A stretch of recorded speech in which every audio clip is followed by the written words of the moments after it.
The upper town, the medieval core of Zagreb, has an impressive collection of galleries and museums.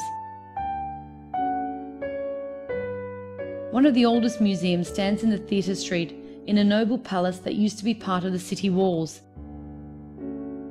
It was founded in 1846 as the People's Museum.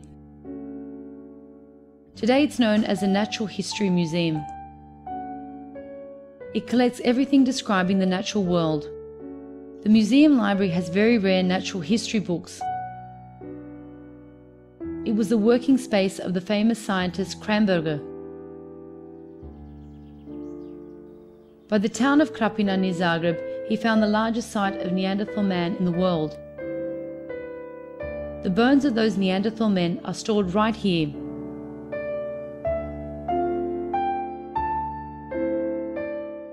But the museum has other collections too. The collections are presented by the museum director Tatjana Vlahović. We have 4 sections, for geology and prehistory, for minerals and stones, for animals and for plants. It's a very varied collection of natural exhibits. Today we will see only the zoological collection, that is, the collection of animals.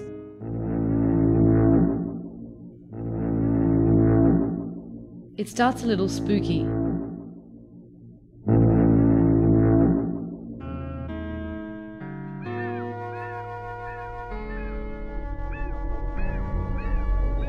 Skeletons in the cabinets represent the entire animal realm, from the biggest, like the dolphin, to the smallest, like the ground squirrel, including our nearest relatives.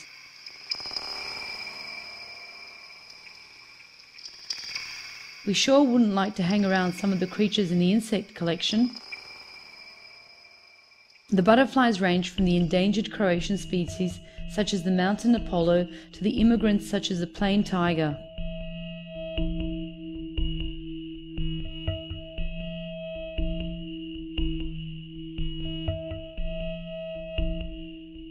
Some of the animals can be seen only in these cabinets since they died out in the Croatian wild. One of them is the Egyptian vulture, which was only recently flying on the Croatian coast.